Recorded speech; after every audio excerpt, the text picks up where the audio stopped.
Fala, meu padrinho, beleza? Professor Cisler Herculano de Geografia para mais um vídeo, mais um conteúdo aqui para te ajudar naquela aprovação na sua prova militar, na sua prova vestibular, enfim, qualquer concurso que você venha fazer.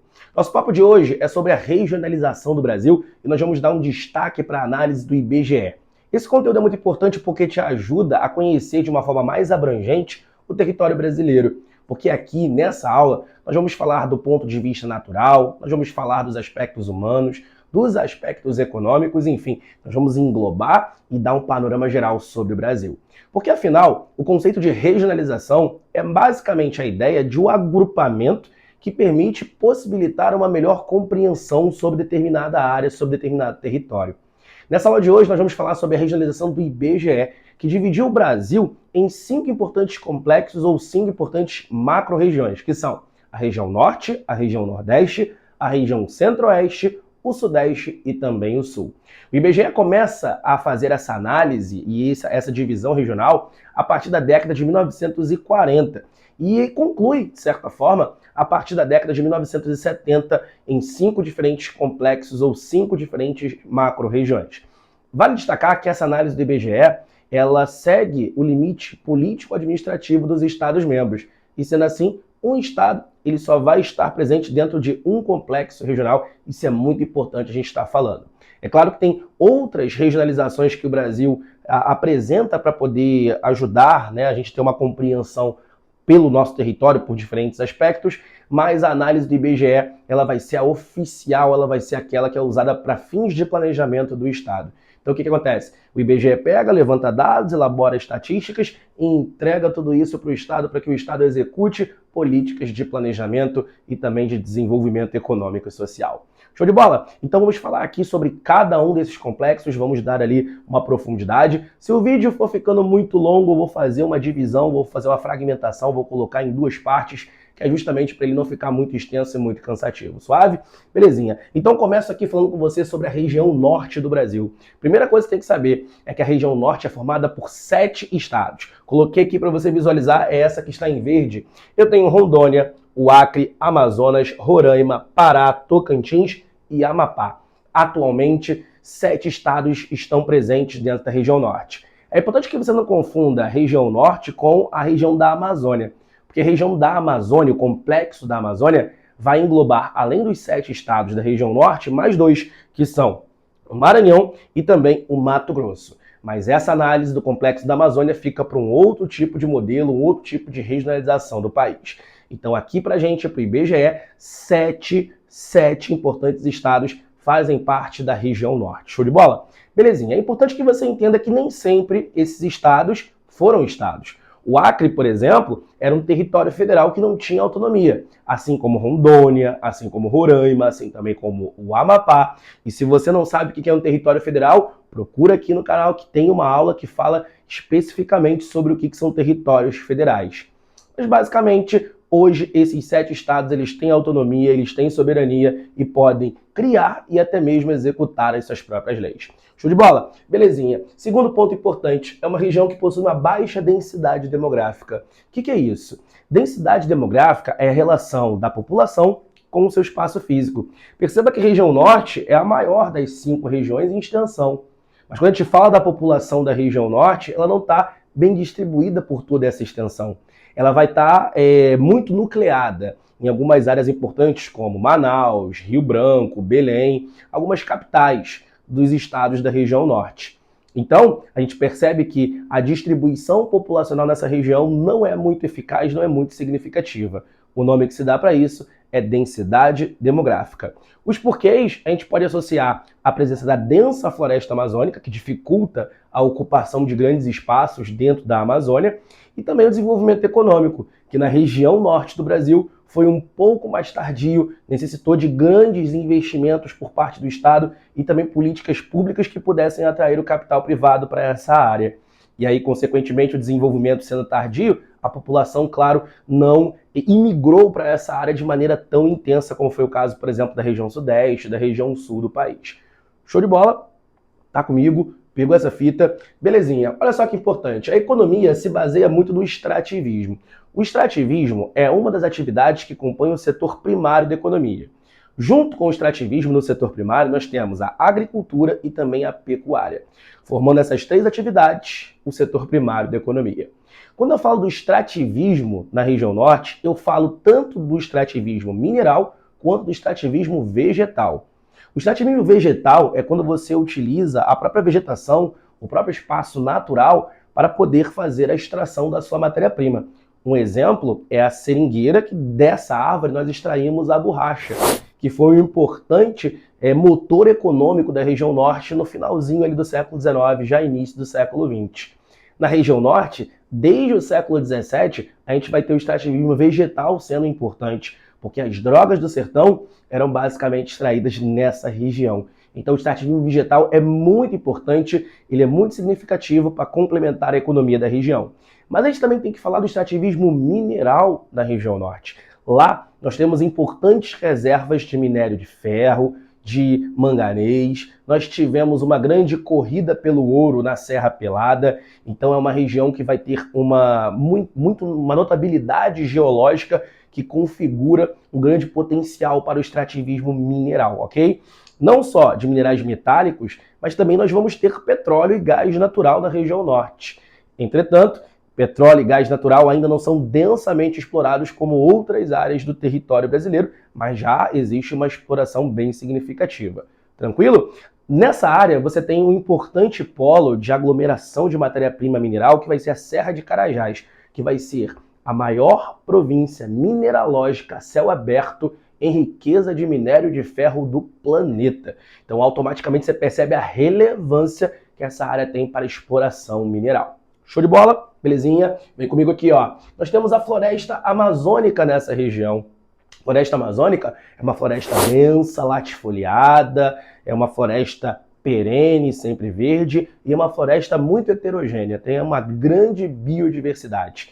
Então, nessa área, nós vamos ter a Amazônia Legal. Mas lembrando que falamos lá no início, a Amazônia Legal não está apenas na região norte do país. Nós vamos ter também outros estados, o Maranhão e também o Mato Grosso, que vão se inserir dentro dessa lógica da Amazônia Legal. Olha só que importante, a floresta amazônica foi uma área que necessitou muito de políticas públicas por parte do Estado que ajudassem a promover o seu desenvolvimento. Dentre elas, podemos citar a SPVA, Superintendência do Plano da Valorização Econômica da Amazônia, que foi substituída posteriormente pela SUDAM, Superintendência de Desenvolvimento da Amazônia, que visava tentar atrair o capital privado para investir naquela região. Foi difícil no primeiro momento, porque essa região estava muito pouco integrada ao cenário nacional.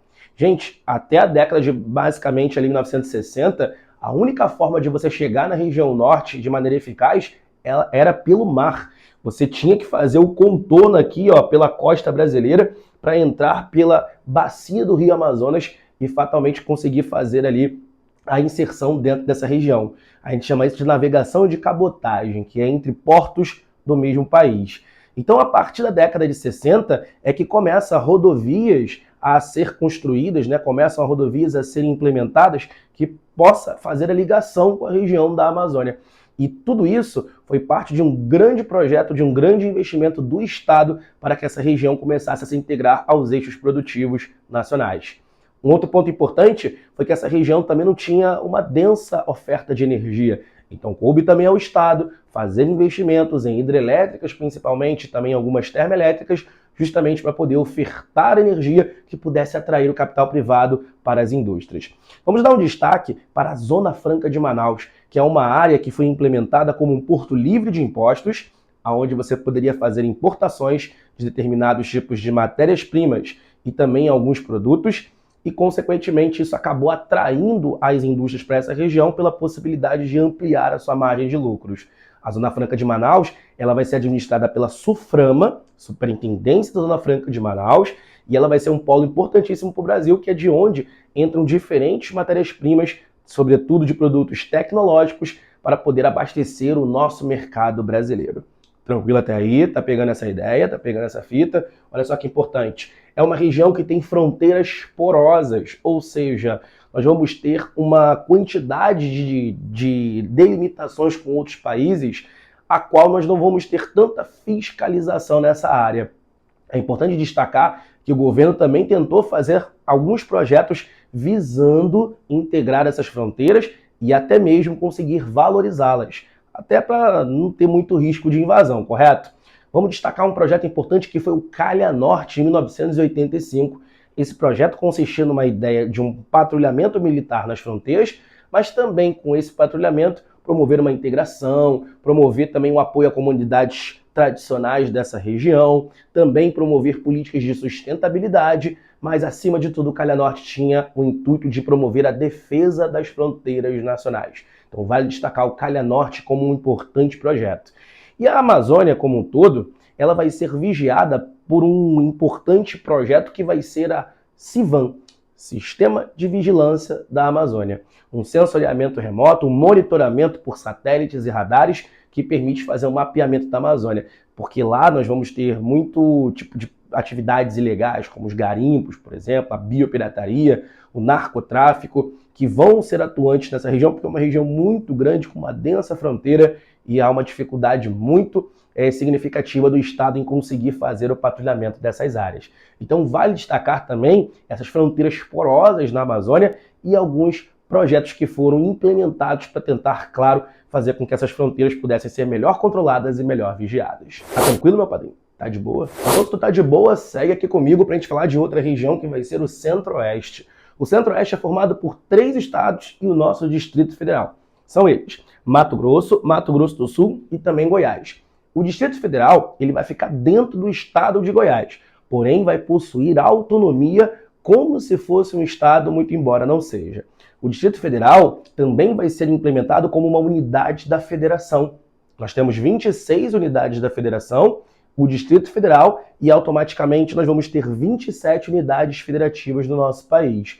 Entretanto, vale ressaltar que o Distrito Federal não é um estado, ok? Então, se for perguntado para você em alguma prova, nós temos 26 estados, porém 27 unidades da federação.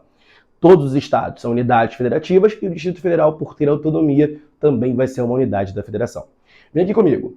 Essa região centro-oeste é a segunda mais urbanizada do país.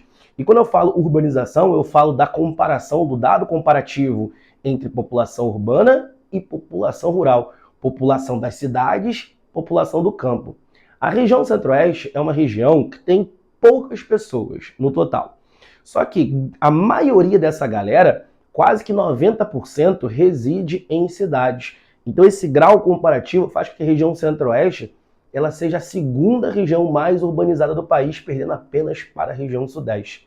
E aí muita gente se pergunta: ô professor, como é que eu tenho tanta taxa de urbanização se aquela região ela tem uma agropecuária muito forte? Calma que a gente já vai falar sobre isso. Mas vale destacar que entre todas as regiões do Brasil, essa daqui é aquela que tem a menor população absoluta. Como eu te falei, o Centro-Oeste é uma região que tem pouca gente. Dentre as 5 regiões, é aquela que é menos populosa. Só não confunde com a Amazônia, que a região da Amazônia vai ser a menos povoada. Quando eu falo de povoamento, eu estou falando da distribuição da população no seu espaço físico. Quando eu estou falando de população absoluta, eu estou falando do total de pessoas que residem em determinada área, e não em comparação com o espaçamento do território. Vale destacar que o Centro-Oeste vai ter um crescimento apenas na segunda metade do século XX. Foi uma região que durante muito tempo não despertou tanto interesse. O Centro-Oeste das 5 regiões é a única que não tem litoral e também não era muito conectada às outras regiões do país. A única forma de conexão até a década de 1960 do Centro-Oeste era uma estrada de ferro, que era a Estrada de Ferro Noroeste do Brasil. Então, era uma área que não tinha uma integração muito interessante, não estimulava-se um grande desenvolvimento por conta disso, e além do mais, eu tenho o Cerrado, que é uma área com solos pouco produtivos, a fertilidade é uma fertilidade bem baixa por conta da elevada acidez desse solo. Então era uma área que não tinha muita atração. Porém, aqui o Centro-Oeste começa a crescer na segunda metade do século XX, principalmente a partir da transferência da capital. Um presidente chamado Juscelino Kubitschek, ele vai colocar no seu plano de metas uma meta importante, que vai ser transferir a capital do Rio de Janeiro, no Sudeste, para o estado de Goiás, no Centro-Oeste, criando assim o nosso Distrito Federal, que é Brasília. E quando o JK faz isso, ele automaticamente manda uma mensagem que o Brasil está se interiorizando. A ideia dele era fazer o Brasil crescer 50 anos em 5 e, a partir daí, promover um desenvolvimento também em outras regiões, além da região sudeste e sul do país. Então, quando Brasília é construída, começa a ter alguns investimentos bem interessantes dentro dessa região centro-oeste. E o mais importante, que paralelamente estava acontecendo junto à criação de Brasília, foi a modernização do campo, que permitiu com que nessa área fosse instalada uma agricultura muito moderna. Veja bem, os solos da região centro-oeste não são muito favoráveis para a agricultura. Porém, com a modernização dessa atividade, nós vamos ter técnicas interessantes que serão descobertas, que serão realizadas, justamente para poder corrigir a acidez dos solos e aumentar também o seu teor, a sua potencialidade de fertilidade. Então isso faz com que o Centro-Oeste se torne uma área muito atrativa, porque tem terrenos grandes, terrenos muito mais baratos e, consequentemente, a possibilidade de aumentar a margem de lucro de muitos agricultores vai ser possibilitada por conta desse crescimento dessa região. Então o Centro-Oeste vai receber muitos imigrantes, sobretudo da região sul do Brasil. Nós vamos perceber que essa região, por conta disso, é aquela que tem o menor percentual de pessoas que nasceram na própria região. Muita gente nasceu fora da região centro-oeste, porém migrou para essa tal região. Nós não podemos deixar de falar também dos nordestinos, tá? Que ajudaram, inclusive, na construção de Brasília. Esses trabalhadores eram chamados de candangos e automaticamente também se fixaram nessa cidade, que foi uma cidade planejada. Então, o complexo do Centro-Oeste, ele demorou um pouquinho para crescer, mas, de certa forma, começou a atrair muita gente a partir da transferência da capital para Brasília. E vale destacar também que Brasília, né, a partir dessa importante cidade capital, a gente vai ter a criação de várias rodovias que vão interligar Brasília a demais regiões do país. São conhecidas como rodovias radiais, que têm o principal ponto de término ou de início sendo a cidade de Brasília. Então isso vai ser muito importante também para que a região ela comece a se desenvolver, comece a crescer. Vem aqui comigo, ó. Eu tenho a próxima região que vai ser a região sul do Brasil. O sul é formado por 3 estados. Eu tenho aqui, ó, o estado de Rio Grande do Sul, Santa Catarina e também o estado do Paraná. A região sul, ela vai ser uma região que vai se notabilizar muito pelo seu crescimento econômico, porque ela vai ser a segunda região mais industrializada do país, perdendo apenas para a região sudeste. O sul teve um desenvolvimento industrial próprio, bem específico. Se baseou muito nas pessoas que tinham nessa região, que conseguiam fazer um acúmulo de capital para poder investir posteriormente na indústria. A região sul não foi muito atrativa, igual o restante do Brasil, para as plantations tropicais, até porque a região sul está localizada fora da zona intertropical. O clima ele não era favorável para algumas culturas agrícolas.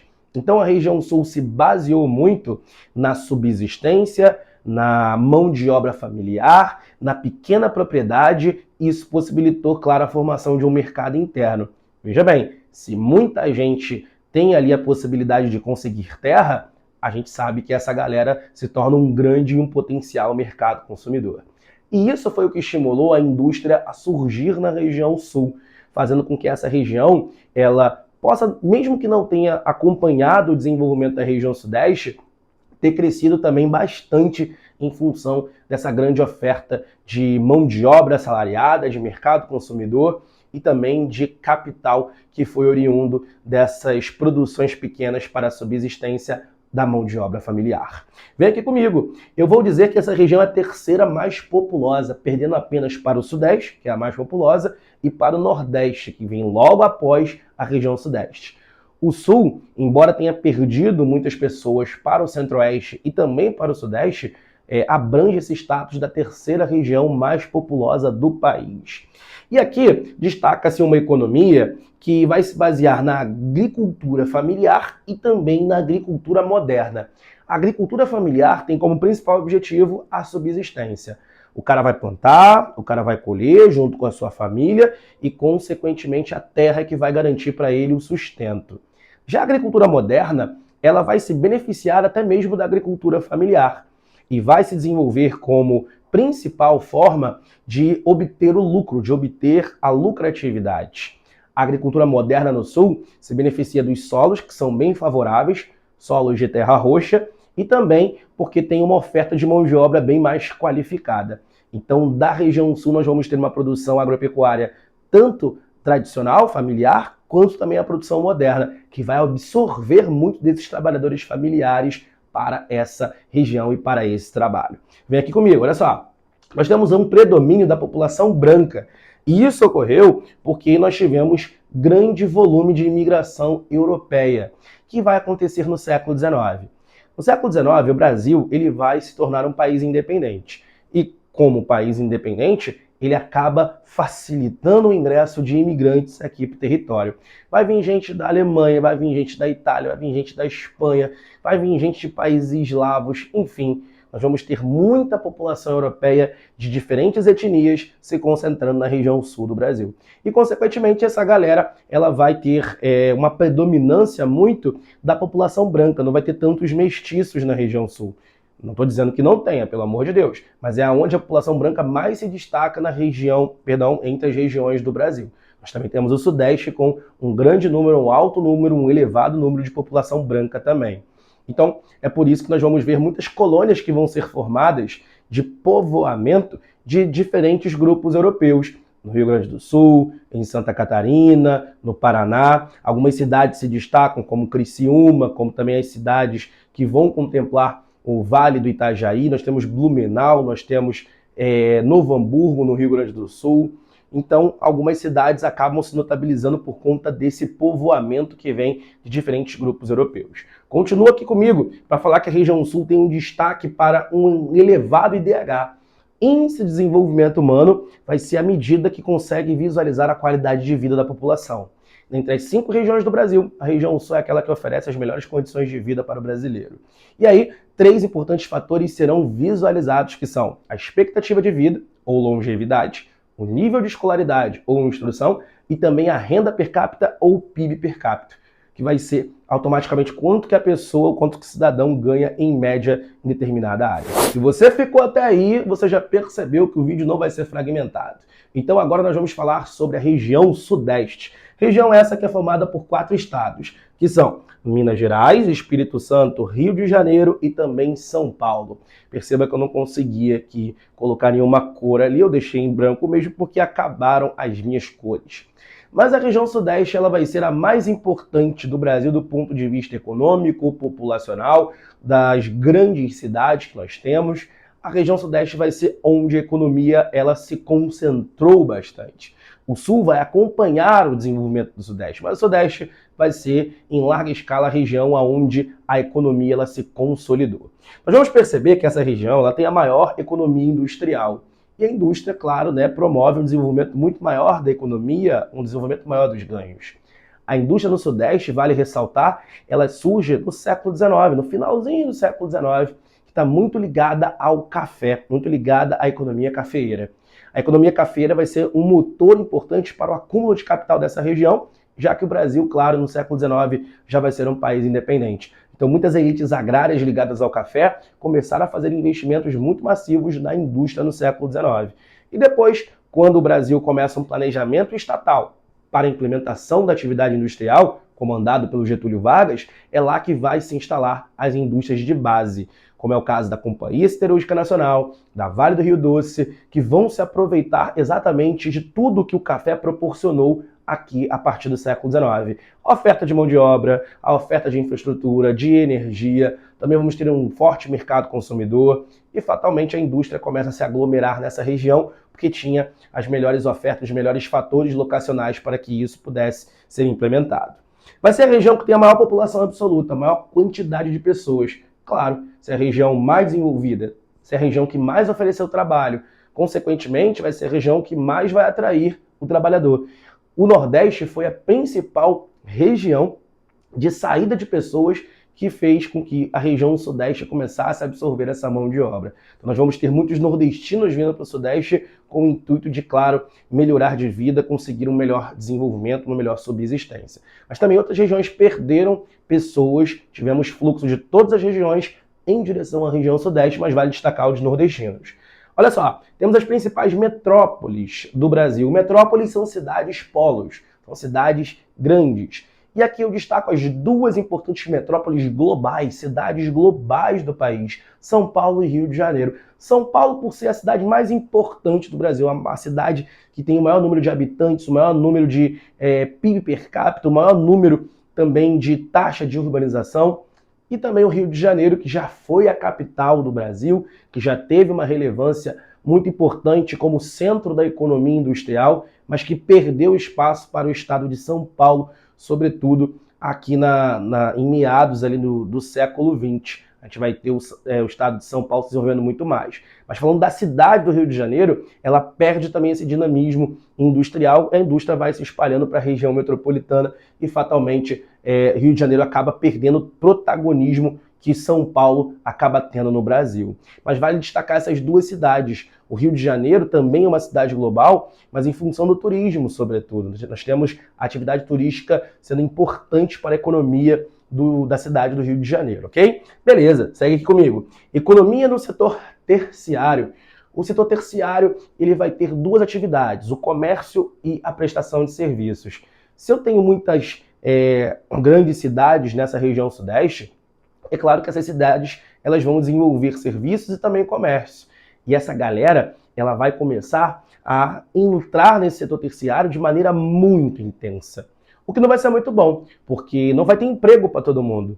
Isso faz crescer o número de desemprego e também faz crescer o setor informal, que vai ser aquela galera que não tem vínculos empregatícios, porém exerce algum tipo de atividade no setor terciário, principalmente da economia. Nós temos um nome para esse fenômeno que é a hipertrofia do terciário ou a terciarização da economia. E aí eu não falo só de São Paulo e Rio de Janeiro, tá, gente? Eu falo também de Belo Horizonte, eu falo também de Vitória, que são as metrópoles regionais ali da nossa região sudeste.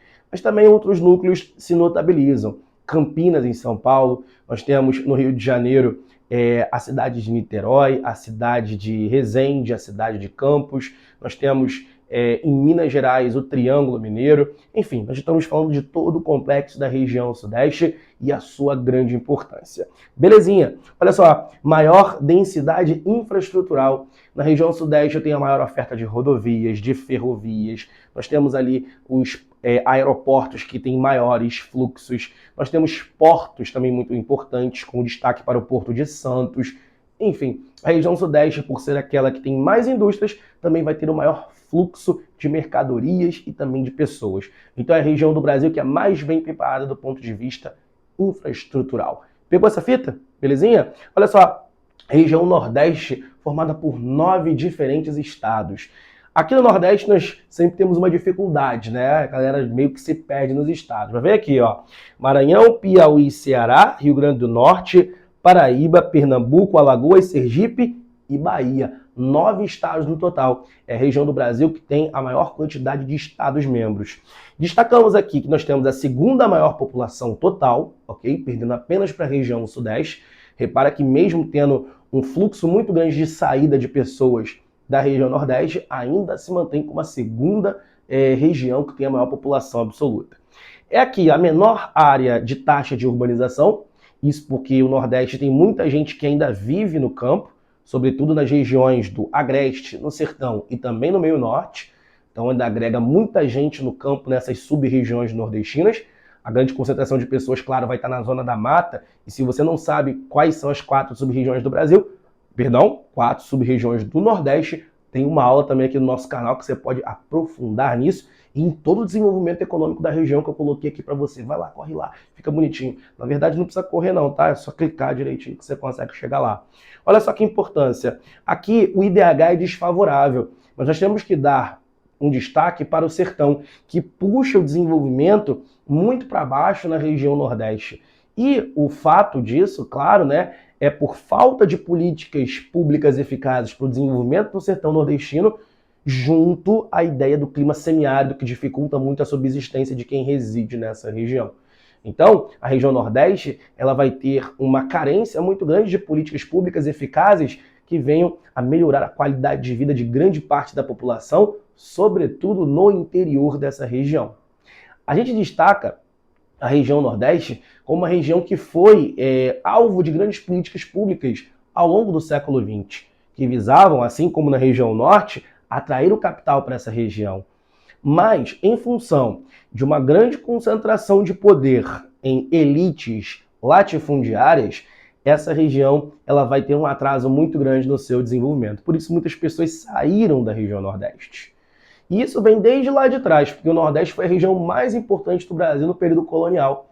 Nós tínhamos a nossa primeira capital, que era Salvador. Nós tínhamos a economia açucareira, que era muito forte e muito próspera. Mas a partir do declínio da atividade açucareira, o Nordeste foi simplesmente abandonado e ficou muito em função das elites latifundiárias que, claro, queriam ver os seus interesses e não o progresso da região. Dá uma olhadinha na aula de Nordeste, que ela está bem explicadinha sobre isso. Olha só que importante, temos contrastes internos. Contrastes internos por quê? Ao passo que eu tenho um litoral muito desenvolvido, tenho um litoral com grande quantidade de indústrias, grande concentração de pessoas e também com um setor terciário favorável, com destaque para o turismo, eu tenho um interior que tem uma carência muito grande que ainda se baseia muito na agropecuária de subsistência. Então, a região Nordeste ela tem grandes contrastes internos. Ela não é densamente populosa, ela não é densamente povoada. A gente vai ter uma concentração muito grande de pessoas no litoral em função do seu desenvolvimento.